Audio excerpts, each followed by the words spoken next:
Alors, bienvenue à cette séance ordinaire du lundi 7 juin. Pour l'adoption de l'ordre du jour, il y a deux éléments qui se rajoutent. Donc, à 16.1, c'est une autorisation de signer la lettre d'entente entre le syndicat canadien et la fonction publique, section locale, le col blanc de la ville.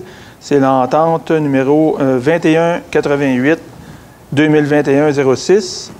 Et à 16.2, autorisation de signer la lettre d'entente 2188-2021-04 entre le syndicat fonction publique des cols blancs de la ville et la ville de la Chute.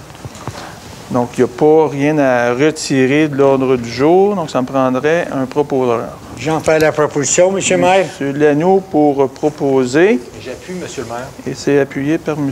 Cadieux. Parfait. Donc, cette séance-ci, avec les consignes actuelles en zone orange, donc vous voyez, on est capable d'être en présentiel au niveau des membres du conseil. Ça fait du bien de vous avoir ici. Et puis, on n'a pas de public sur place. Toutefois, là, il y a toujours la possibilité d'envoyer vos questions à questions courriel par le site Web. Vous voyez le nouveau logo à l'arrière. Donc, c'est les nouvelles couleurs de la ville de la Chute. Donc, la salle du conseil ne fait pas exception. Donc, ceci, je pense que ça rafraîchit les décors. Et j'avais été sollicité par quand même quelques citoyens qui se demandaient comment on était rendu où là-dedans au niveau des séances avec la nouvelle image de la ville de la Chute. Au point 3, consultation écrite. 3.1, c'est un amendement du règlement du zonage numéro 2013-739 afin d'agrandir la zone CV 320 à même une partie de la zone HB-328.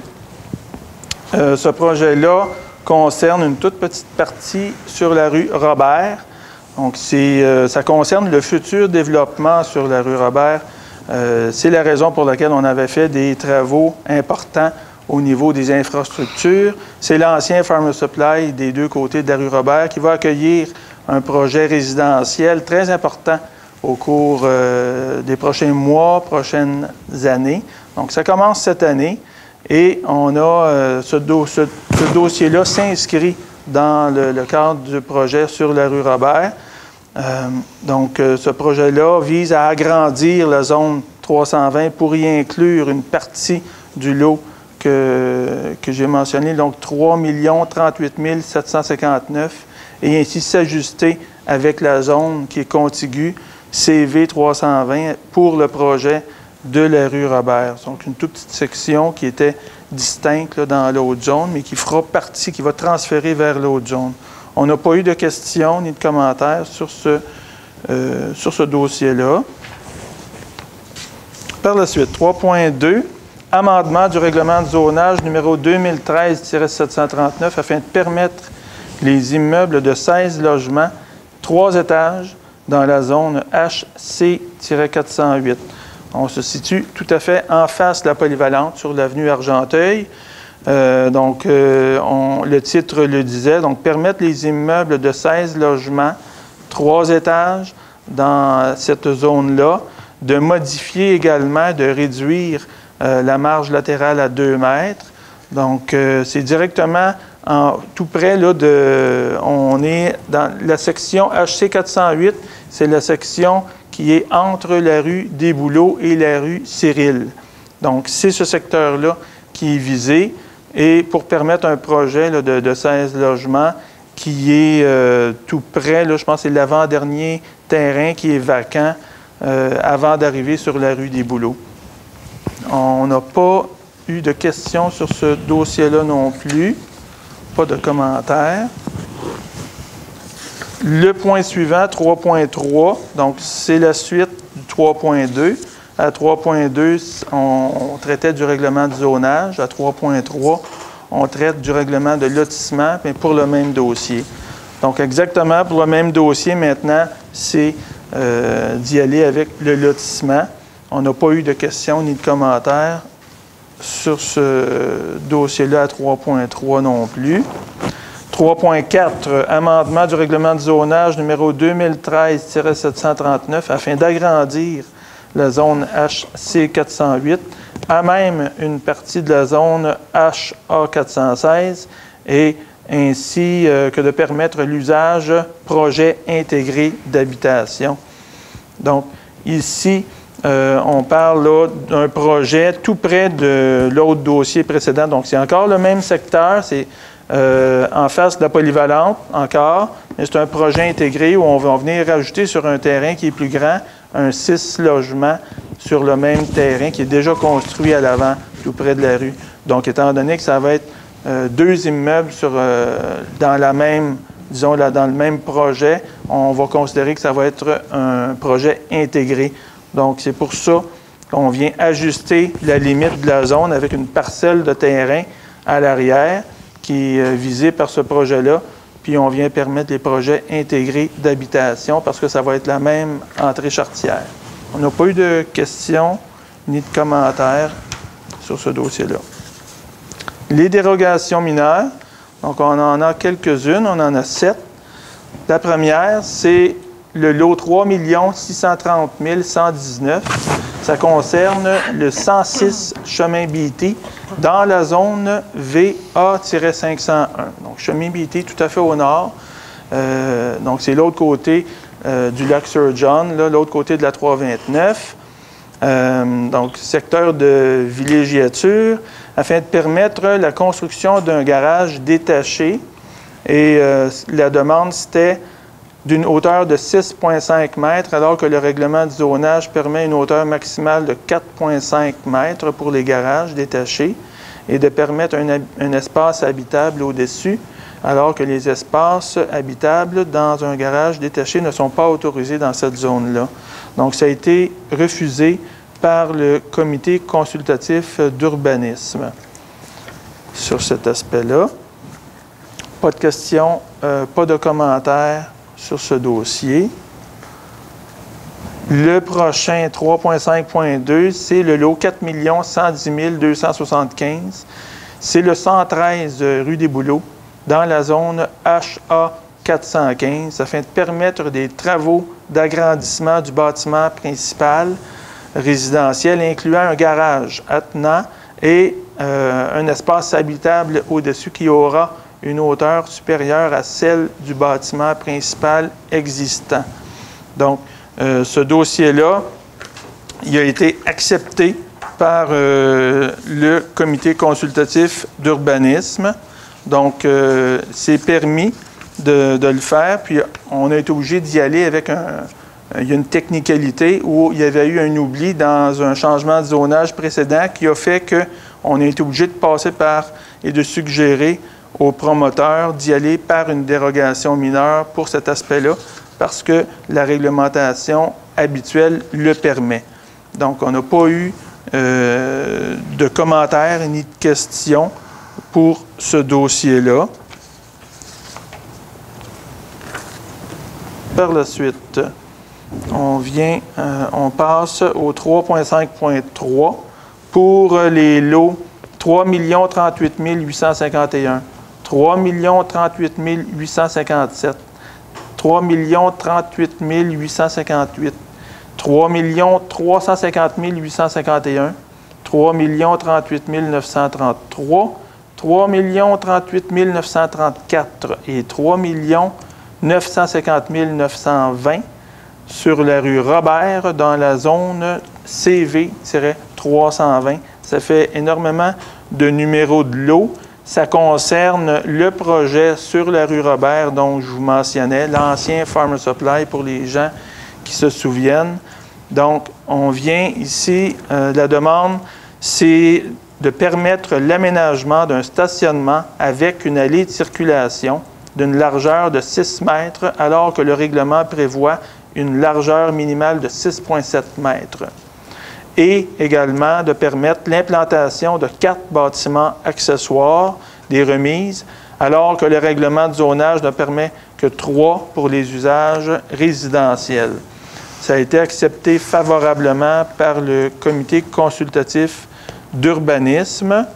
Donc, c'est de permettre l'ensemble. Donc, on fait ces changements-là pour l'ensemble des lots pour éviter qu'ils reviennent à la pièce et de faire des dérogations mineures là, de façon unitaire. Donc, ça concerne le projet, une bonne partie du projet sur la rue Robert à venir.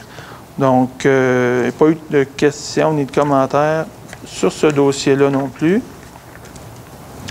Le point suivant, c'est le 3.5.4. Donc, on est toujours, je vais vous faire, là, je vais vous nommer encore là, une série de numéros de lots. Et ça concerne le même projet, toujours sur la rue Robert. Donc, à 3.5.4, les lots, 3 038 771, 3 038 773, 3 040 845, 3 040 981, 978, 982, 983, 980, 984 et 985. Donc, sur la rue Robert, toujours dans la zone CV 320. Ici, c'est de permettre l'aménagement d'un stationnement avec encore une allée de circulation d'une largeur de 6 mètres, alors que le règlement prévoit une largeur minimale de 6,7 mètres. Pas eu de commentaires ni de questions sur ce dossier-là. Donc, ça a été accepté de façon positive par le comité consultatif d'urbanisme. Le suivant, le lot 4 846 198, ça concerne le 295 chemin des Serres dans la zone FH 506-2. Donc, ici, c'est pour permettre l'implantation d'un bâtiment principal à 0 mètre d'un milieu humide présumé. Donc, on parle là, de la bande tampon, alors que le règlement de zonage interdit tout ouvrage ou construction à l'intérieur de la bande là, de tampon de protection de 10 mètres qui provient de tout milieu humide. Donc, ce dossier-là, c'est un dossier qui a été accepté par le comité consultatif d'urbanisme. Ça a été accepté favorablement. Le milieu humide n'apparaissait pas sur la version initiale du plan projet d'implantation.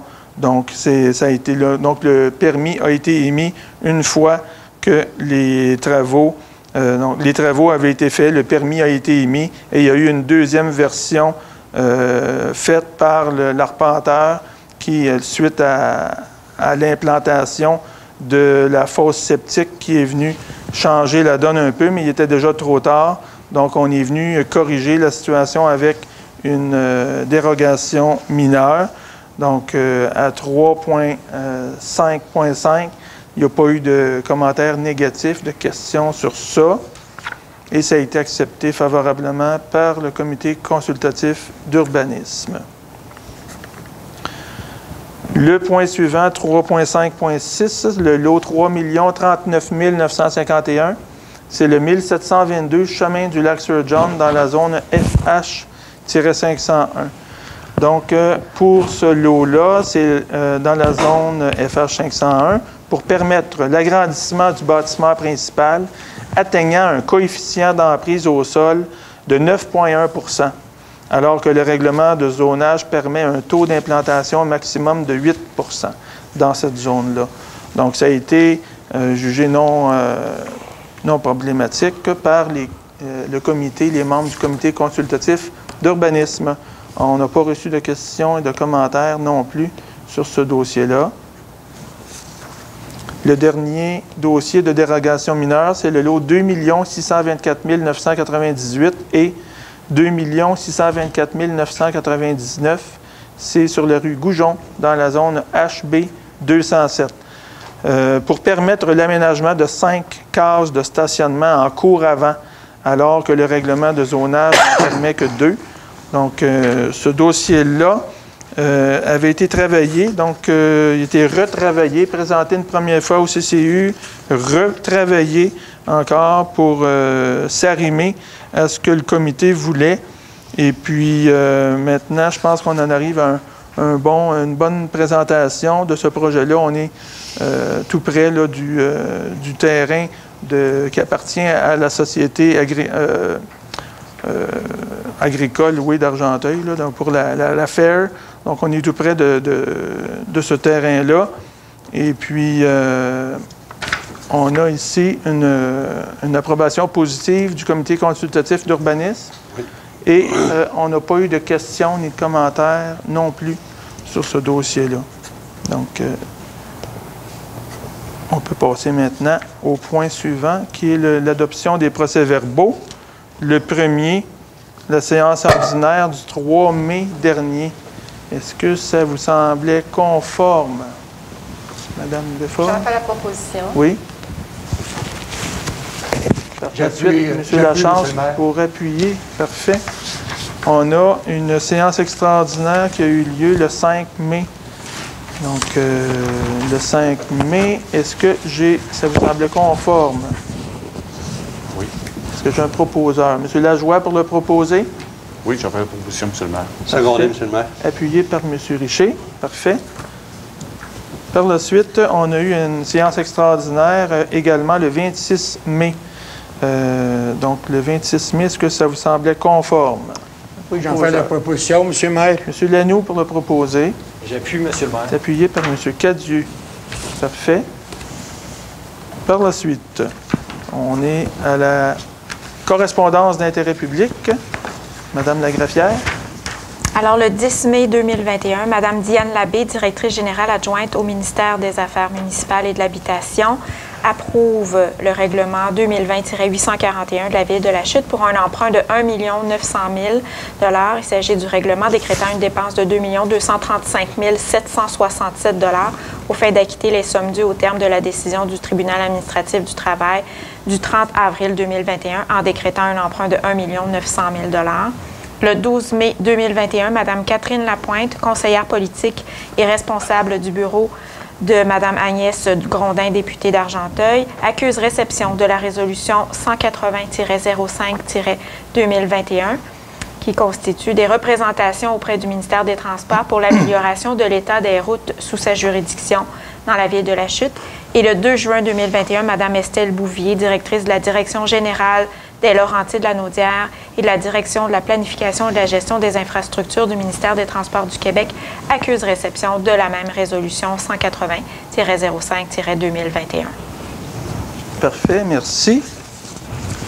Par la suite, donc, on passe à la période d'information et de questions. J'ai eu quelques questions de M. Bernard Bigra-Denis. Donc, la première s'intitule le 20 mai dernier, un avis d'épisode d'eau colorée a été mis à la suite d'une surconsommation d'eau, sachant que la gestion de l'eau est devenue une question cruciale et que la consommation est en forte demande en raison de la vague de chaleur actuelle et de l'ouverture des terrains. Pouvez-vous nous informer de quelle est la situation actuelle du réseau et si des mesures seront prises pour protéger le service d'eau potable? Donc, effectivement, la première chose, le réseau est en excellente situation. On a même eu des résultats de ce matin. Donc, oui, il y a une sécheresse qui sévit actuellement. Donc, j'invite les gens, par le fait même, là aussi, à être prudents, à ne pas surconsommer l'eau. Ça, c'est sûr. Hein? Même si on a une quantité qui est suffisante, bien, on ne veut pas la gaspiller parce qu'il faut la traiter. Ça coûte cher à traiter, l'eau potable. Donc, il faut faire attention. Je vous invite à suivre les consignes sur le site Web au niveau des méthodes quand on peut arroser, les jours à suivre, donc selon où on demeure, donc selon nos adresses. Donc, sur le site Web de la Ville, il y a les consignes à suivre. Il y a, oui, une sécheresse qui est tôt dans la saison. Donc, concernant la coloration, dans certains secteurs, oui, on est au courant. C'est pour ça qu'on a investi tout près de 5 millions pour agrandir. Donc, on l'a dit, puis je le redis. Donc, les travaux d'amélioration, l'agrandissement de notre usine d'eau potable vont très bien. Ils se déroulent tel que prévu, selon l'échéancier qui avait été prévu. Donc, notre usine qui est en construction, l'agrandissement de cette usine-là d'eau potable devrait être terminée au mois d'août et mise en opération quelques mois plus tard durant l'automne. Donc, à partir de ce moment-là, c'est sûr que ce n'est pas une baguette magique, là. On vient ajouter le traitement qui enlève le fer et le manganèse qui est trop présent dans l'eau. Donc, avec ça, bien, on va commencer et ça va commencer à s'estomper dans le temps. On va arrêter d'en rajouter dans le réseau. Donc, ça va graduellement s'améliorer. Donc, mais ce n'est pas à partir du moment où l'usine va être en opération que ça va s'estomper du jour au lendemain. Donc, mais ça va graduellement commencer à s'améliorer. Donc, ça, c'est des choses. Et au niveau de la quantité d'eau, on est correct. Je comprends peut-être la question parce qu'on a de nos voisins qui ont des grandes problématiques. Donc, certains de nos voisins, c'est des problématiques au niveau de même qu'il n'y a plus d'eau du tout. Là, on a des puits qui sont à sec chez nos voisins. Donc, on n'est pas dans cette situation-là du tout. La quantité, elle est là, mais soyez vigilants, soyez prudents, puis on ne veut pas avoir des gens qui arrosent leur entrée d'asphalte. Donc, c'est pas... on en voit encore, donc c'est dommage, mais ces choses-là sont à proscrire là, nettement. Deuxième question. Mis à part demander aux citoyens d'assumer la responsabilité de tenir un registre des faits lorsqu'il y a un événement de haute vitesse, pouvez-vous nous expliquer concrètement quel est votre plan pour réduire la vitesse dans nos quartiers résidentiels et ainsi assurer la sécurité des résidents et des enfants? Je comprends qu'il y a, oui, l'objectif premier de la limite de vitesse doit être la sécurité, effectivement. Donc, on a quand même quelques items là, dans ce dossier-là. Oui, on est au courant. Oui, c'est sûr que lorsqu'on veut l'intervention de la Sûreté du Québec, il faut prendre en note les temps, donc les temps qui sont plus propices, où on remarque qu'il y a de la vitesse qui se passe. Puis nous, on fait des interventions. Il y a des formulaires que les gens peuvent remplir puis envoyer directement. Là, il y a des formulaires là, qui sont prescrits par la Sûreté du Québec pour ça. On a des panneaux indicateurs. Donc, on en a 4 là, qui circulent où on les déplace là, de temps à autre à travers la ville. Ils sont souvent... on les voit là, dans les corridors scolaires près des écoles. On les voit tout près des parcs également, des endroits stratégiques. On en a 4 actuellement. On en a 2 en commande donc pour l'année. Donc, on va avoir un total de 6 panneaux indicateurs qui sensibilisent les automobilistes à être vigilants au niveau de leur vitesse. Ça fonctionne quand même correctement. On a des commentaires positifs. Ça fait réfléchir les gens lorsqu'ils arrivent en auto, lorsqu'ils voient et que ça clignote avec une vitesse qui est trop élevée. Ça fait quand même le travail sans être parfait, encore une fois. Mais ça améliore la situation. Et également, il y a un projet pilote qu'on s'apprête au cours des prochains mois. Prochaine semaine, prochain mois, là, mais il a été mis sur la glace, ce projet-là, à cause de la pandémie, à cause du travail que ça nécessite auprès des employés des travaux publics. Ce serait pour le secteur ouest de la ville. Donc, on parle là, du secteur Blériot, Grenoble, de l'Alizé, ce secteur-là, où on viendrait faire un projet pilote avec un 40 km/h dans ce secteur-là, sur des routes qui sont locales. Donc, c'est un projet pilote qui avait été élaboré par le Conseil l'an passé. Donc, ça fait quand même plusieurs mois. Je ne me souviens pas exactement quand on avait mis ça sur la table à dessin, mais à cause de la pandémie, ça a pris du retard. Mais là, on va s'affairer à mettre ça en place prochainement. Donc ça va pour la deuxième question. La troisième, l'engouement pour pratiquer des sports de mobilité active tels que la marche, le vélo et le patin à roues alignées est en forte hausse depuis plusieurs mois. Pouvez-vous nous expliquer pourquoi, à ce jour, une majorité de sentiers ne sont toujours pas nettoyés et pourquoi des dispositifs de sécurité tels que les bollards ne sont toujours pas installés dans les secteurs à risque? Donc, quel est votre plan pour assurer la sécurité des familles et des usagers qui empruntent ces sentiers et pourquoi cela n'a pas été fait dès le début de la saison? Donc, il y a eu certains déplacements de nos intersections qui ont été faits. Ça a fait en sorte qu'on a un peu moins de bollards à installer. Il y a quand même, là, on ne veut pas en mettre trop non plus, de mettre trop de bollards. Donc, il y a un juste milieu à trouver là-dedans. Effectivement, on a eu une rencontre justement avant notre séance concernant les pistes cyclables. On travaille sur ça. Puis, il y a des choses qui, oui, qui sont améliorées. On a des secteurs qui sont plus vieux, avec des rues plus étroites. Donc, on a à faire avec la ville, qui est la façon que ça a été construit par le passé. On a des choses à aller, des servitudes à aller chercher. On a des achats, des fois, donc des ententes avec des propriétaires. Ça prend du temps. Si je peux juste donner un exemple, là, tantôt, on mentionnait le parc Madi à l'arrière du Maxi. C'est un espace qui a été fait l'an passé, qui est finalisé, mais l'accès à cet endroit-là passe par l'entrée du Maxi sur l'avenue Providence.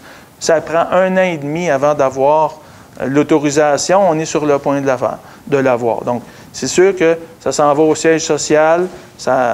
Disons que pour eux, c'est peut-être pas top priorité toujours, mais il y a des choses qui prennent du temps. Donc, concernant le nettoyage, bien, j'ai passé aussi là, en fin de semaine, puis je n'ai pas remarqué. C'est sûr que des fois, quand il y a un coup d'eau, comme on a eu une grosse pluie en fin de semaine, ça peut avoir des amas de sable ou de gravier dans des endroits, mais en gros, je n'ai pas remarqué que ça manquait de propreté de façon évidente. Là, j'ai passé sur la moitié des sentiers, puis ça m'apparaissait quand même pas pire. Mais on a, concernant le nettoyage, des planifications régulières, routinières pour les pistes, tout comme les bordures de route. Donc, c'est des choses qui sont dans nos planifications, qui se font de façon régulière par les gens aux travaux publics. M. Maire, tu veux-tu parler de l'alignage à cause des manques de peinture dans ça? Oui, ça, j'y vais avec mes éléments d'information, effectivement. Donc, j'ai quelques éléments d'information. M. Lanoux mentionnait le lignage ou le marquage. Donc, il y aura du retard. Il y aura du retard pour le marquage. On va être en retard d'à peu près 1 mois. Donc, d'ici 2 semaines, vous devriez voir dans les rues les gens commencer à faire le marquage au sol pour les traverses, pour les lignes, pour la conduite. Vous savez, c'est de la peinture à l'eau. On est obligé par le ministère, on a des obligations par le ministère de l'Environnement d'utiliser de la peinture à l'eau qui est non toxique. Toutefois, elle est moins durable. Donc, c'est à refaire à chaque année. Il y a eu des problématiques au niveau de la fabrication chez les usines de fabrication de ces types de peintures-là. Au Texas, c'est fait, là, les principales usines sont au Texas. Ils ont eu de la difficulté, des problématiques au niveau de la fabrication. Donc, c'est tout le monde, toutes les municipalités sont prises avec des retards cette année. Donc, on va y aller le plus rapidement qu'on peut. Nos choses sont déjà données au niveau des contrats. On est dans l'attente de ça. Ça devrait être d'ici 2 semaines, ça devrait commencer. Petite mise à jour, bibliothèque. Donc, je vais vous rappeler, on l'a mentionné également, on l'a écrit dans notre bulletin municipal. Il y a eu des entrevues aussi à la TVC là-dessus. Donc, mais j'ai encore eu des questions.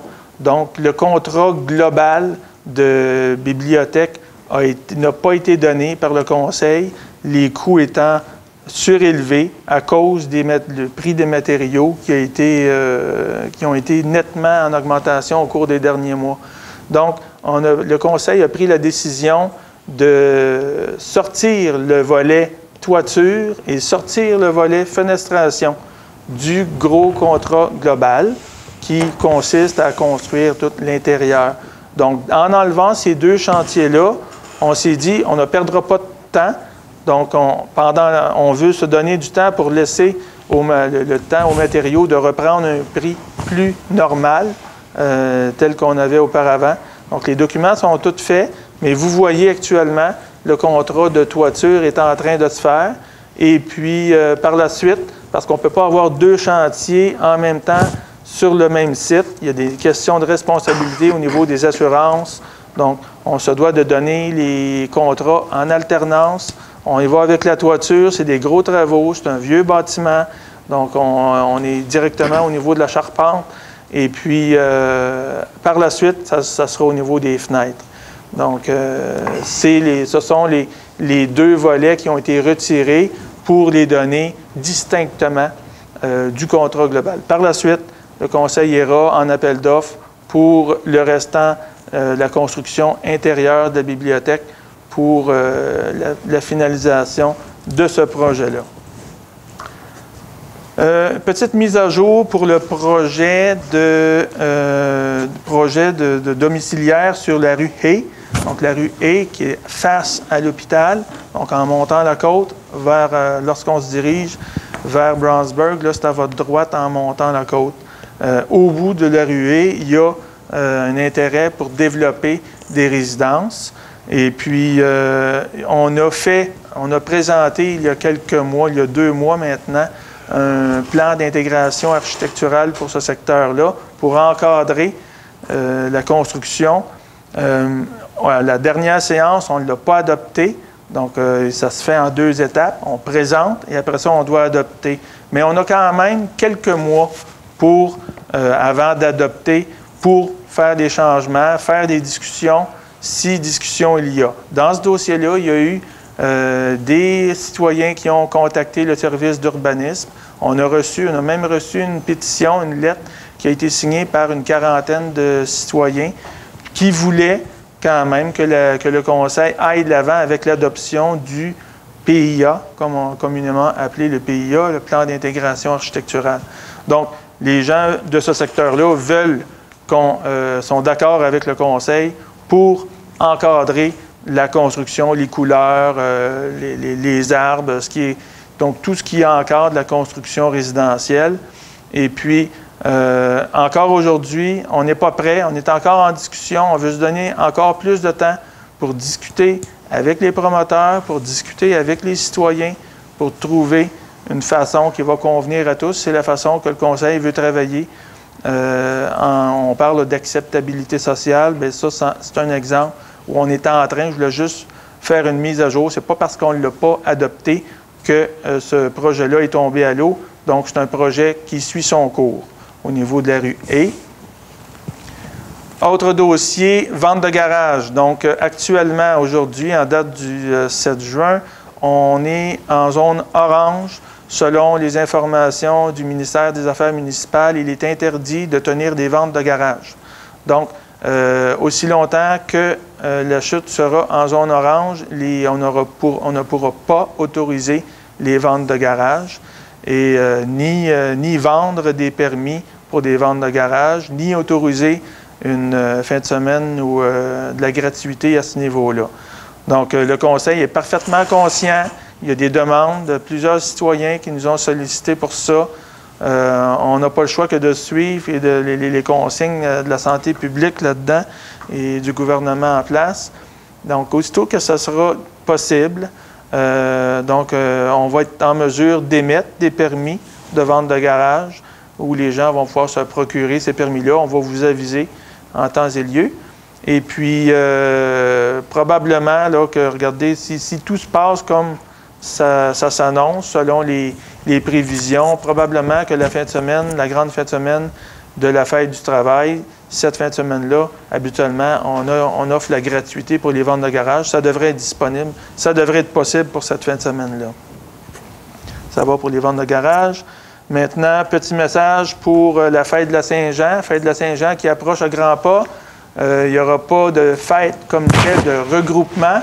Toutefois, on va y aller avec des feux d'artifice, comme je vous le mentionnais à la dernière séance. Donc, sur 4 sites différents, des feux d'artifice qui devraient être visibles pour l'ensemble des citoyens, la Chutoise et la Chutois, avec de la musique aussi d'ambiance qui va circuler dans les rues, un peu comme on a fait pour le temps des fêtes, la dernière fête dans l'entourage de Noël.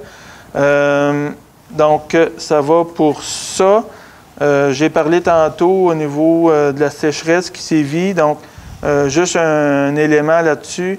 Donc, oui, au niveau de l'utilisation de l'eau, de vous référer aux consignes sur le site web de la Ville, mais également, si vous avez des feux à ciel ouvert à faire qui ne sont pas dans une enceinte qui est destinée pour ce type d'usage-là, vous devez venir chercher un permis au service d'incendie. Donc, c'est notre directeur d'incendie, le service d'incendie qui émet les permis, qui vous donne l'autorisation de faire un feu à ciel ouvert.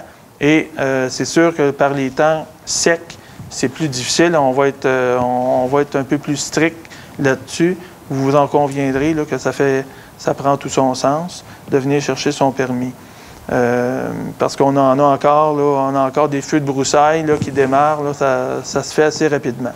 Dernière chose, une petite information concernant, vous vous souviendrez, la dernière séance, on avait passé une résolution une résolution tout à fait politique qui concernait l'insatisfaction du conseil municipal de la Chute quant à l'entretien des routes numérotées qui sont sous la juridiction du ministère des Transports du Québec.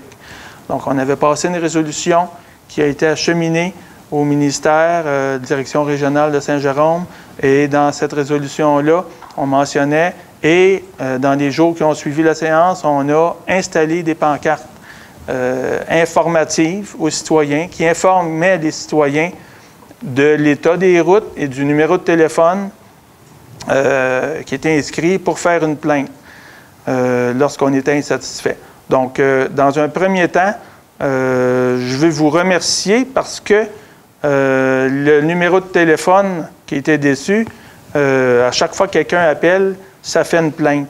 Et puis, on a quand même eu, vendredi dernier, l'information que mardi soir, demain, donc le 8 juin, demain soir, des travaux nous ont été annoncés par le ministère des Transports. Donc, l'intersection 327-148, tout près du pont, à côté, tout près du parc Baron et de l'Hôtel de Ville, sera fermée à la circulation pendant la soirée de mardi, le 8 juin, pour des travaux.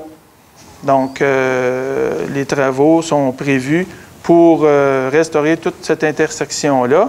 Je veux juste vous mentionner que les pancartes qui étaient installées là, elles ne sont plus là et ce ne sont pas nous qui les avons enlevées non plus. Donc, je voulais juste vous mentionner que notre intervention était de mettre des pancartes et de faire des pressions. Et par un concours de circonstances ou un heureux hasard, eh bien, on a l'information que demain soir, des travaux de correction devraient être faits. Donc, c'était de l'information.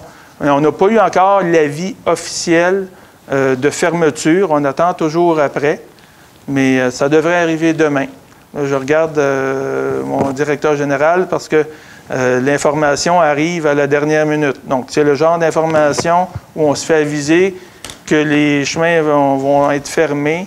C'est demain soir et on a fourni un itinéraire de détour au ministère et ils nous ont dit qu'ils nous étaient pour nous aviser de façon officielle. On ne l'a pas reçu encore à cette heure-ci, mais je peux vous informer qu'ils nous ont dit que ça se ferait demain soir à partir de 7 heures en soirée.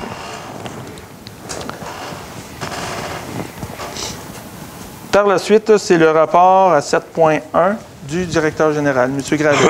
Oui, Monsieur le maire. 3 mandats plus importants à mentionner ce mois-ci. Le premier à la Chute Ford pour l'acquisition d'un véhicule hybride pour le service incendie au montant de 53 593,52 $. Ensuite, un mandat à Équipe Laurence pour les services professionnels pour la réfection du pavage pour la rue principale et la rue Baron au montant de 28 900 $. Et enfin, un mandat qui a été attribué à Bernard Sauvé Excavation pour la réfection des rues Laurier et Dupré qui sont d'ailleurs commencé au montant de 2 137 749,75 $. Merci. Par la suite, 7.2, c'est l'octroi d'une contribution financière. Monsieur le maire, c'est mon secteur, fait je vais en faire la proposition qu'un octroi de 1 000 soit fourni à la communauté des gens Bourgonnières pour aider à défrayer les coûts d'entretien et réparation de la piscine. Parfait. C'est proposé par M. Richer. Je l'appuie, M. Maire. Et appuyé par M. Lanoux. Parfait. Le point suivant, c'est appui au camp Géronimo. Donc, au camp Géronimo, ça, c'est 7.3. Donc, ça, c'est une résolution tout à fait politique qui vient en appui à la démarche là, du camp Géronimo auprès du gouvernement du Québec pour obtenir une aide financière qui va lui permettre de rouvrir pour le camp d'été 21 en respectant les mesures de santé publique. Est-ce que j'ai un proposeur pour ça? J'en fais la proposition, M. le maire. Parfait. Proposé par M. Cadieux. Je seconde, M. le maire. Appuyé par Mme Deforges. C'est accepté. 8.1 maintenant. Les comptes à payer sont au montant de 1 742 264,46 et 1 124 042,66. J'en fais la proposition. C'est proposé par Mme Deforges. J'appuie, M. le maire. Appuyé par M. Lachance. Le point suivant, c'est à 8.2, réserve d'une somme de 120 000 à partir de l'excédent de fonctionnement non affecté accumulé au 31 décembre 2020 afin de se préparer aux obligations financières de l'élaboration du rôle triennal d'évaluation foncière 22, 23, 24. Monsieur le maire, je propose que le conseil municipal réserve une somme de 120 000 à partir de l'excédent de fonctionnement non affecté accumulé au 31 décembre 2020 pour se préparer aux obligations financières de l'élaboration du rôle triennal d'évaluation foncière 2022, 2023, 2024. Parfait. C'est proposé par M. Lachance. Je vais seconder, M. le maire. Et appuyé par M. Lajoie. 8.3, c'est une réserve d'une somme de 30 000 à partir de l'excédent de fonctionnement non affecté accumulé au 31 décembre 2020 afin de se préparer aux obligations financières des prochaines élections. Je vais faire la proposition, M. le maire. C'est proposé par M. Lajoie. Secondé, M. le maire. Et appuyé par M. Richer. Parfait. 9.1. Donc, les 4 résolutions qui suivent, c'est des résolutions strictement administratives. Là, c'est des technicalités pour nommer un employé au niveau de différentes fonctions. Donc, à 9.1, utilisation du vote par correspondance pour les électrices et électeurs de 70 ans et plus et pour l'élection du 7 novembre 2021 et pour toute procédure recommencée à la suite de cette élection. OK. Donc, celle-là, ça ne concerne pas Mme Bigra. C'est les 3 autres subséquentes. Je le propose, OK. M. le maire. Proposé par M. Richer. Je l'appuie, M. le maire. Appuyé par M. Lanoux. Donc, ça, c'est une différence, juste pour vous signifier un peu, là, cette différence-là. Donc, c'est un choix que la Ville de La Chute fait. Donc, pour l'élection générale du 7 novembre prochain, le vote par correspondance va être accessible aux électrices et les électeurs de 70 ans et plus. Donc, c'est une nouveauté. Auparavant, c'était réservé aux non-résidents.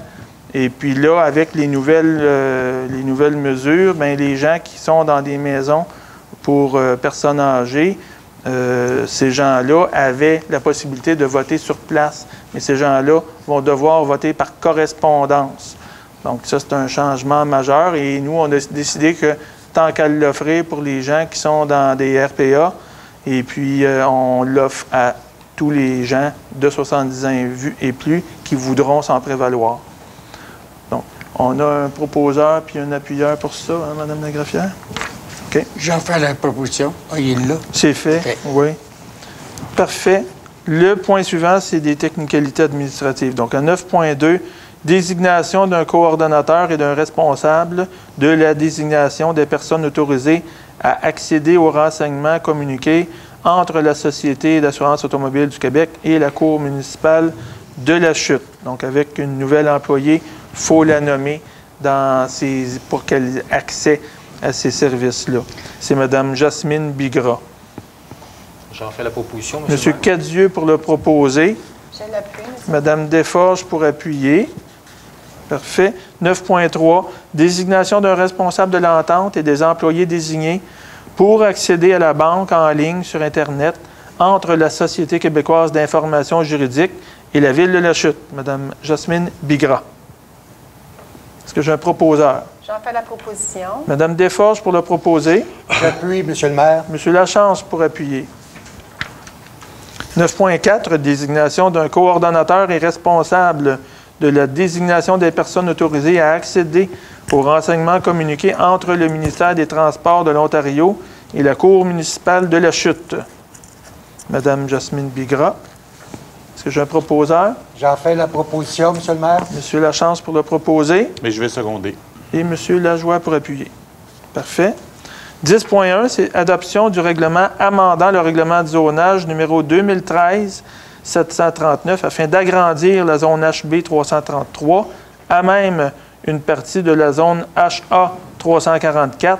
Donc, c'était une résidence qui était le 119 boulevard Tessier qui était dans la zone HA 344 et on vient s'arrimer à la zone qui chevauchait cette zone-là. Elle change de zone parce qu'elle était à cheval entre les deux zones. Donc, est-ce que j'ai un proposeur pour ça? Je vais en faire la proposition, Monsieur le maire. Monsieur Lajoie pour le proposer. Secondé, Monsieur le maire. Et appuyé par Monsieur Richer. 10.2. Adoption du règlement amendant le règlement de zonage numéro 2013-739 afin d'agrandir la zone HC 349 à même une partie de la zone HA-402. Donc, ça concerne le développement résidentiel en face de billets avec la polyvalente. En face du cimetière, anciennement équipement de ferme. Donc, cet emplacement-là deviendra un endroit de développement résidentiel. Et puis, on est venu rajouter, il y avait un petit bout de lot qui avait été oublié dans la première mouture du changement de zonage. On est venu ajouter ce petit lot-là qui faisait partie initialement du projet qui avait été présenté puis qui avait été oublié dans la première fois, tout simplement. Donc, à 10.2, c'est l'adoption. C'est M. Richer qui propose. Et je l'appuie. Et c'est appuyé par M. Lanoux. Parfait. 10.3, adoption du règlement modifiant le règlement 2021-838, décrétant un emprunt et une dépense de 3 millions pour la réfection des rues Georges et Evelina et de la conduite en servitude entre Argenteuil et Georges afin d'en augmenter l'emprunt et la dépense à 3,7 millions de dollars. Donc, ici, on augmente de 700 000 on passe de 3 à 3,7 millions. Et puis, on le sait que des fois, ici, c'est une augmentation. Par contre, dans les travaux qu'on est en train de faire au niveau, dans le secteur de l'hôpital, pour Laurier et Dupré, on a eu une réduction. Donc, dans ce cas-là, ça a été moins cher, autour d'1 million de dollars. Donc, au total, là, dans ces deux dossiers-là, ça se balance pas mal au niveau des prix. Donc, pour passer à 3,7 millions, ça me prendra un proposeur. J'en fais la proposition, M. le maire. C'est proposé par M. Lanoux. J'appuie, M. le maire. Et appuyé par M. Cadieux. Juste pour vous mentionner, tantôt, j'ai peut-être oublié, là, ça se pourrait, M. Cadieux me faisait penser tantôt, à cause de ces travaux-là qui sont commencés dans le secteur autour de l'hôpital, c'est possible qu'il y ait des colorations d'eau de façon occasionnelle, en plus qu'il y a une bonne consommation d'eau, mais dans ce secteur-là, tout particulièrement, s'il y a des épisodes d'eau colorée, vous serez avertis, mais on le sait que ça cause quand même beaucoup de brassage du réseau là, à cause des travaux dans ce secteur-là. À 10.4 maintenant, amendement du règlement de zonage numéro 2013-739 afin d'agrandir la zone CV 320 à même une partie de la zone HB 328. Donc, c'est la suite du point 3.1 qu'on a traité initialement en début de séance. Et puis, on est ici à 10.4.1 à l'adoption du second projet de règlement. Donc, c'était la petite partie une petite parcelle de terrain sur le projet de la rue Robert. Est-ce que j'ai un proposeur? J'en fais la proposition, M. le maire. Proposé par M. Cadieux J'appuie. et appuyé par Mme Desforges. C'est accepté. 10.5, c'est la suite du point 3.2 qu'on a traité au début de la séance, qui concerne un terrain face à la polyvalente. Donc, à 10.5, c'est un amendement du règlement de zonage numéro 2013-739 afin de permettre les 16 logements, les immeubles de 16 logements et sur 3 étages dans la zone HC 408. Et on a le second projet de règlement à 10.5.1. Est-ce que j'ai un proposeur? J'en fais la proposition. Proposé par Mme Desforges. Seconde, M. le maire. Appuyé par M. Lachance. Merci, c'est accepté.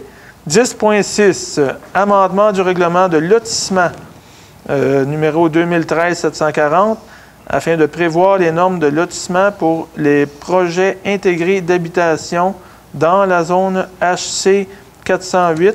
Donc, ça concerne ici la suite de 3.3. C'est le même dossier qu'on a traité initialement et c'est le même dossier que 10.5.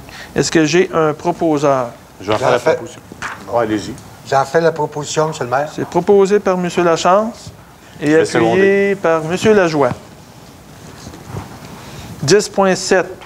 Amendement du règlement de zonage numéro 2013-739 afin d'agrandir la zone HC 408 à même une partie de la zone HA 416 et ainsi de permettre l'usage projet intégré d'habitation. Donc, c'est la suite du point 3.4. Ça concerne un projet en face de la polyvalente qui est à côté du projet précédent. Donc, on est entre la rue Cyril et la rue des Bouleaux. L'adoption du second projet de règlement. Est-ce que j'ai un proposeur? Je vais en faire la proposition. C'est proposé par M. Lajoie. Secondé, M. le maire. Et appuyé par M. Richer. Le point suivant, 10.8, amendement du règlement de zonage numéro 2013-739, afin de permettre des immeubles de 48 logements. Et puis, on met ça sur 4 étages. Et puis, on est dans la zone HA 411. Ce projet-là avait été présenté il y a quelques mois. Et c'est un exemple là, ici où on a travaillé, on s'est donné du temps. On parle d'un projet assez dense à l'arrière du IGA, entre la rue Watson et le IGA. Ces gens-là, de ce projet-là, vont sortir, avoir un accès directement sur avenue Béthanie par la lumière à côté du IGA, justement. Donc, c'est un projet qui avait été amené, qui avait été présenté en avis de motion il y a 2 mois, où on a eu des commentaires de la part des citoyens. Donc, ce faisant, on a pris notre temps, on n'a pas adopté tout de suite la deuxième portion du règlement. On s'est donné du temps pour discuter avec les citoyens. Donc, il y a eu des remarques qui ont été faites directement et des commentaires, des questionnements qui ont été apportés par les citoyens au service de l'urbanisme. Il y a eu une rencontre impliquant les élus. Donc, M. Richer, le conseiller du secteur, et moi-même avons participé à une rencontre virtuelle avec les citoyens du secteur qui se posaient des questions. Les questions ont été répondues. On a passé quelques heures avec les citoyens, puis ça s'est fait de façon très convenable, très correcte. Par la suite, il y a eu d'autres rencontres qui ont été faites entre le promoteur et le service d'urbanisme. Il y a eu une rencontre, finalement, entre le promoteur lui-même et les citoyens. Donc, on s'est donné du temps, justement, pour arriver à certains compromis. Donc, on est passé d'un nombre d'étages. On est passé initialement, ce qui avait été proposé, c'était 6 étages. Finalement, ce qui va être, c'est 4 étages. La hauteur du bâtiment a été réduite de 21 mètres à 18 mètres. Il y a un des bâtiments qui avait 12 logements qui a été retiré du projet. Donc, on est passé à un projet de 160 logements à 144. Donc, ça va être un beau projet qui est acceptable par les résidents du secteur. Puis quand je vous dis souvent, ce qu'on veut faire au niveau de l'acceptabilité sociale, c'est, oui, le développement à la chute, mais pas n'importe comment. Puis, on veut, disons, bien l'encadrer, puis que ce soit convenable pour les gens qui résident déjà dans le secteur environnant. Donc, je pense que d'y arriver avec un beau compromis comme ça, c'est un bel exemple de travail qui a été fait en amont. Et des fois, oui, les gens se questionnent par rapport à ce qu'on n'accepte pas immédiatement un second projet de règlement, mais on se donne du temps. Comme dans l'autre projet, celui de la rue E, que je vous mentionnais en exemple en début de séance, bien, ce sont le type de projet pour nous autres, au niveau du conseil, c'est important que les gens qui résident déjà dans ces secteurs-là se sentent écoutés, puis qu'on arrive avec des compromis qui sont intéressants de part et d'autre. Avez-vous un commentaire de plus que ça, M. Richer? Je suis satisfait du déroulement qui s'est produit là-dedans. Je félicite l'urbanisme, surtout du devoir d'accomplissement qu'il a fait, de donner l'information exacte à ces citoyens-là, puis d'avoir eu le privilège de rencontrer le promoteur, ces gens-là. Ça, je tenais à ça moi aussi, mais je n'ai pas été présent à ce moment-là, puis c'est peut-être le même aussi, que ces gens-là peuvent élaborer le questionnement face à leur vie privée, parce que ça vient toucher un peu leur environnement quand même. Puis, je suis fier d'en faire la proposition de l'acceptation du projet. Parfait. Donc, c'est proposé par M. Richer. Et je l'appuie, M. le maire. Appuyé par M. Lanoux. À 10.8, donc, c'est le règlement du zonage.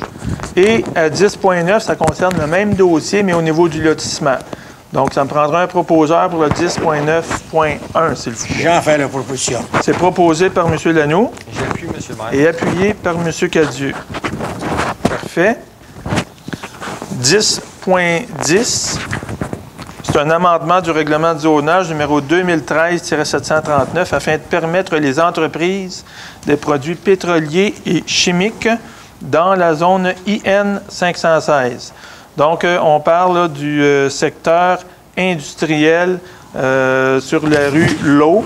Donc, c'est tout près, là, on est à côté du bâtiment de Brownsburg Électronique. Et puis, on parle d'une entreprise qui va faire de l'époxy. Donc, ils vont construire un bâtiment autour de 600 000 pieds carrés sur la rue Lowe. Et ce sont des fabricants, ils ont différentes recettes. Monsieur le maire. Pardon? 60? Oui, pas 600 000. Pas 600 000, non. Pardon, j'ai dit, non, c'est 60 000 pieds carrés. Le terrain n'a pas ça. Donc, le terrain a peut-être 150 000 pieds carrés. Là. OK. Donc, un bâtiment de 60 000 pieds carrés et puis qui fabrique différentes recettes d'époxy. Donc, un beau projet industriel qui s'amène prochainement. Donc, dans les prochains mois, là, ils achètent le terrain, puis le terrain est déjà prêt à construire. Donc, à 10.10.1, l'avis de motion. Est-ce que j'ai M. Cadieux pour donner l'avis de motion? Et à 10.10.2, le projet de règlement à l'adoption. Est-ce que j'ai un proposeur? Mme Desforges pour le proposer. Est-ce que j'ai un appuyeur pour le 10.10.2? C'est appuyé par M. Lachance. Parfait. 10.11, règlement de gestion contractuelle. Donc, à 10.11.1, on a l'avis de motion. Donc, en gros, le règlement de gestion contractuelle, c'est une obligation qu'on a du gouvernement du Québec. Donc, la première chose qui vient changer, c'est que l'indexation, le seuil est indexé, passe de 100 000 à 105 700. Et le deuxième volet de ça, c'est que ça devient une obligation gouvernementale d'acheter québécois. Donc, ce qui est une bonne chose en soi, mais il faut le changer dans nos contrats.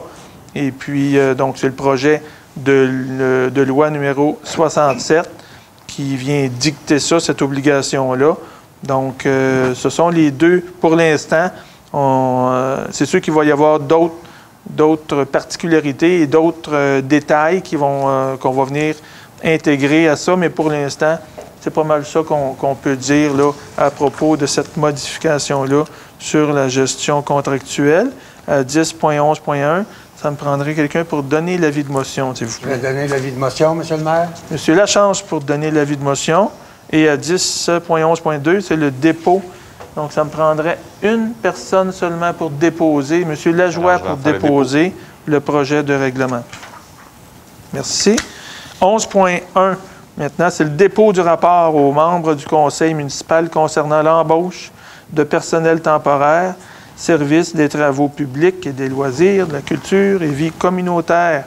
Donc, les employés suivants, donc étudiants, Sarah Pilon, Florence Larocque, Mathieu Desrochers, Élisabeth Demers, Thierry Jolicoeur, Alex Cadieux, Léo Desrochers, Clara Mayotte, Nolan Grandbois, Ariane Saint-Pierre, Maya Gagnon, Charles-Antoine Lavigne, Juliette Charlebois, Camille Comeau, Raphaël Saint-Martin. C'est le premier dépôt à 11.1. 11.2, dépôt du rapport. T'en as manqué une page. Y a-t-il un bout? Il me manquait un petit bout? Oui. OK, je ne l'avais pas, moi. OK, je ne l'avais pas. Ariane Saint-Pierre.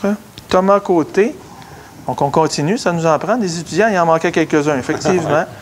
Thomas Côté, Ariane Guillemette, Daphné Aymon, Rosalie Bertrand, Léo Soucy, Catherine Poulain, Daphné Lavigne-Aubin, Maude Gamache-Thibault, Maïka Deschênes, Mathilde Saint-Jacques, Mia Proux, Alexia Richard, Théo Tabano, Alicia Lopez, Vicky Boucher, Ariane Descostes, Loïc Gauthier, Louis-Félix Poulain. Et au niveau des travaux publics, on a Camille Charlebois en horticulture et Benjamin Sauvé. Donc, le restant a été fait. Merci. 11.2 maintenant. Donc, dépôt du rapport aux membres du conseil concernant l'embauche de personnel temporaire pour le service des affaires juridiques. Donc, c'est le nom de Marc Poulain. Donc, lui, ce n'est pas un étudiant. Donc, M. Poulain, il revient nous donner un coup de main. M. Poulain, qui est retraité depuis quelques années, qui revient nous donner un coup de main pour combler, entre-temps, là, pour certaines formations pour les nouveaux qui rentrent dans le dossier à la Cour municipale. 11.3, c'est une autorisation de signer la lettre d'entente, donc 2188-2021-02, entre le syndicat canadien, section locale Col-Blanc et la ville de La Chute. Donc, c'est justement pour l'entente avec M. Poulain. Est-ce que j'ai un proposeur? J'en fais la proposition, M. le maire. M. Lanoux pour le proposer. J'appuie, M. le maire. Et appuyé par M. Cadieux. Le point suivant, c'est une autorisation de signer la lettre d'entente entre le syndicat canadien, donc la section locale Col-Blanc et la ville de La Chute. C'est pour permettre à Mme Sylvie Filiatro d'avoir un horaire de travail réduit. Donc, on a une lettre d'entente à autoriser ici. Est-ce que j'ai un proposeur? Oui, j'en fais la proposition, M. le maire. Proposé par M. Cadieux. Je seconde. Appuyé par Mme Desforges. Par la suite, autorisation pour une demande de congé sans solde. Donc, il est proposé que le Conseil accueille favorablement la demande de congé sans solde de l'employé numéro 106 pour du 29 avril 2021 au 31 octobre 2021. Est-ce que j'ai un proposeur? J'en fais la proposition. C'est proposé par Mme Desforges. J'appuie, M. le maire. Appuyé par M. Lachance. 11.6. Nomination au poste de préposé au réseau d'aqueduc et d'égouts. C'est un nouvel employé. C'est M. Denis Cadieux. Est-ce que j'ai un proposeur? J'en fais la proposition, M. le maire. M. Lachance pour le proposer. Et je vais seconder. Et appuyé par M. Lajoie. 11.7. Nomination au poste d'aide préposé au réseau d'aqueduc et d'égouts. Donc, c'est un changement de statut. C'est M. Mario Guérette. Il était au loisir. Il passe aux travaux publics. Donc, ça me prendra un proposeur pour ça. Je vais faire la proposition, M. le maire. Proposé par M. Lajoie. Secondé, M. le maire. Appuyé par M. Richer. 11.8, nomination au poste de chef aux opérations, service, sécurité, incendie, autorisation, signature, contrat de travail. Donc, c'est suite à un départ. Donc, on a trouvé un remplaçant, c'est M. Jean-Philippe Derderian, au poste de chef aux opérations. Est-ce que j'ai un proposeur? La proposition, M. le maire. M. Richer pour le proposer. Je l'appuie, M. le maire. Appuyé par M. Lanoux. C'est tout. Merci. 11.9, autorisation de signature de contrat de travail, chef aux opérations, service de la sécurité incendie, changement de statut. Donc, c'est pour autoriser pour le contrat de travail entre la Ville et M. Jonathan Brunet, donc qui va maintenant travailler de façon partielle avec la Ville. Donc, lui, il a trouvé un autre emploi, mais il va continuer à nous donner un certain nombre d'heures. Est-ce que j'ai un proposeur? Je vais faire la proposition, M. le maire. C'est proposé par M. Lanoux. J'appuie, M. le maire. Appuyé par M. Cadieux. 11.10, renouvellement de la convention collective de travail des employés col bleu. Autorisation de signature. Donc, une convention qu'on vient autoriser ce soir. Je laisserai M. Gravel, le directeur général, vous entretenir un peu sur un sommaire de ce renouvellement-là de convention collective.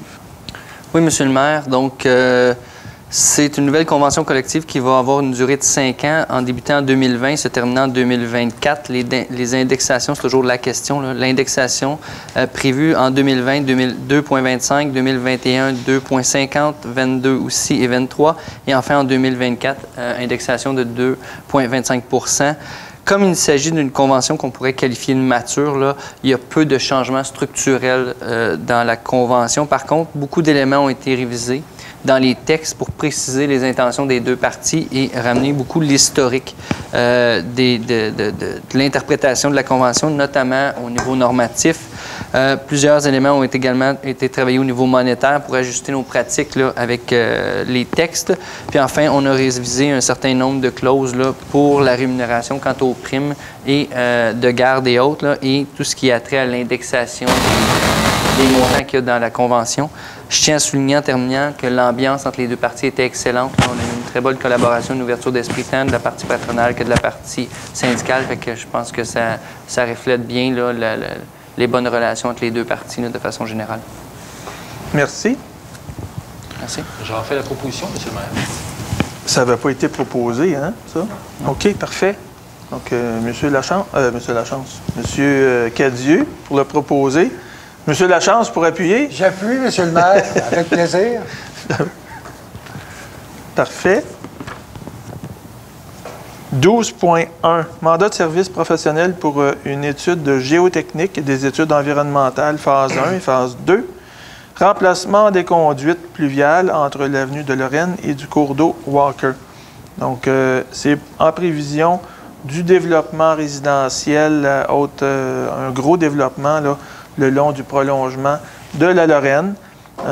Donc, on a un cours d'eau qui est à l'extrémité actuellement là, du boulevard La Lorraine. Donc, c'est pour faire ça de la bonne façon, aller chercher nos certificats d'autorisation pour la poursuite de ce tronçon-là qui va partir d'Argenteuil jusqu'à Béthanie.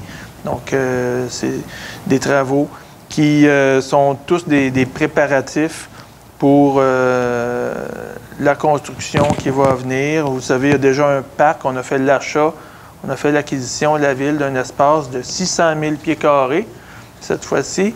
Donc un espace important qui va être là pour un parc qui va être stratégique dans ce secteur-là, avec des jeux d'eau, avec des terrains de tennis. On parle d'un secteur de développement qui va accueillir tout près de 1500 unités d'habitation.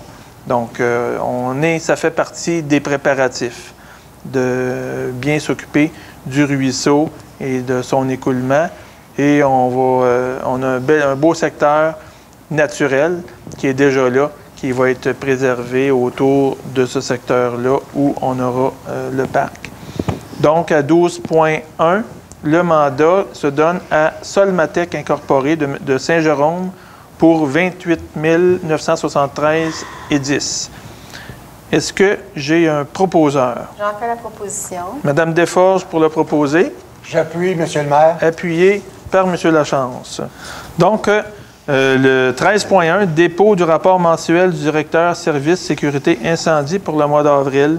On a eu un total de 31 appels durant ce mois-là et ce qui est à signaler dans la liste là, des types d'appels, c'est, tantôt je vous le mentionnais, les feux de broussailles, donc les feux extérieurs, on en a eu 5 appels. Donc, il faut absolument là, venir chercher les permis, les autorisations convenues au service d'incendie pour ça.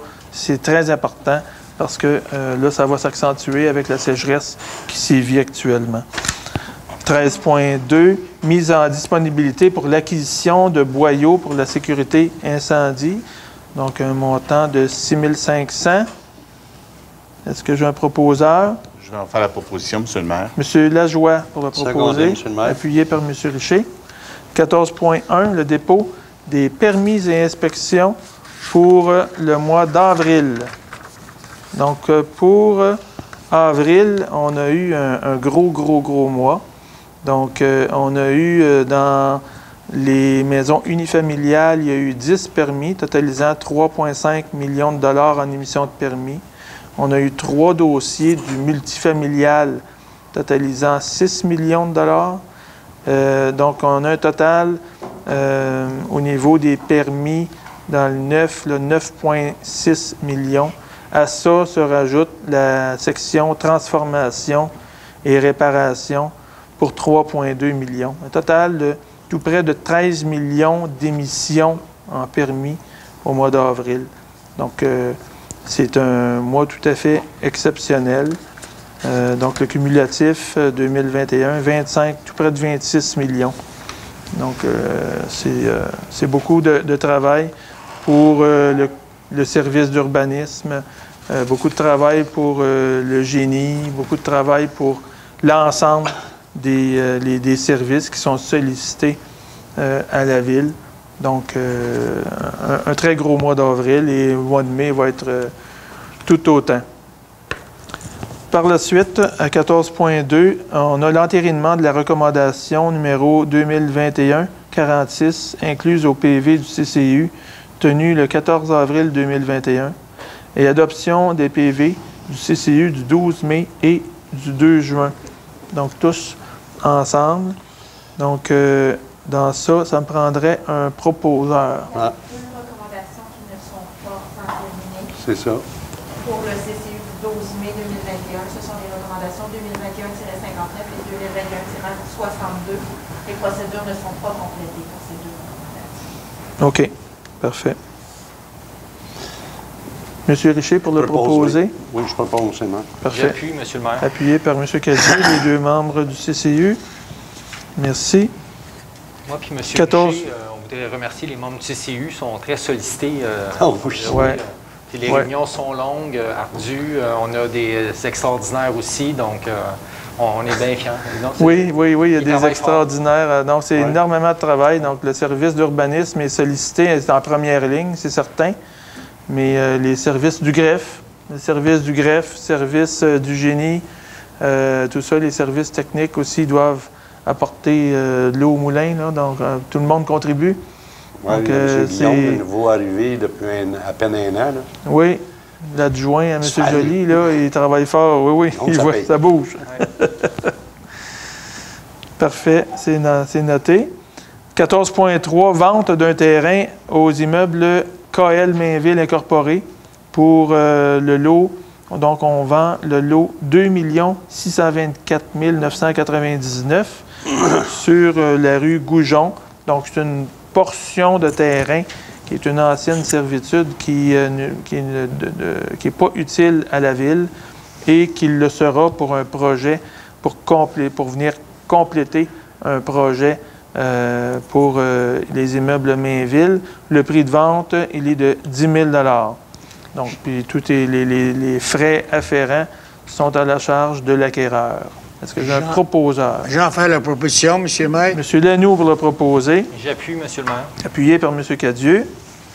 14.4, c'est une vente d'un terrain au groupe Marcillo Incorporé, étant le lot 3 354 920. Donc, les gens qui connaissent le coin sur la rue Lafleur, entre Robert et Lafleur, c'est la ruelle Raymond. Donc, un petit bout de rue entre Lafleur et Robert, qui est une rue appartenant à la ville depuis toujours. Et donc, cette ruelle-là, il y avait l'ancien hôtel là, de M. Daou, là, auparavant, là, qui n'est plus là maintenant. Le souvenir. Donc, Souvenir. hôtel du souvenir. Il y a des taxis pas loin de ça.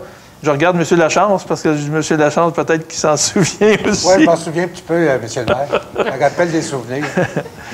Puis, donc, cette ruelle-là, qui n'est plus d'aucune utilité pour la ville et qui n'a pas de service non plus en dessous.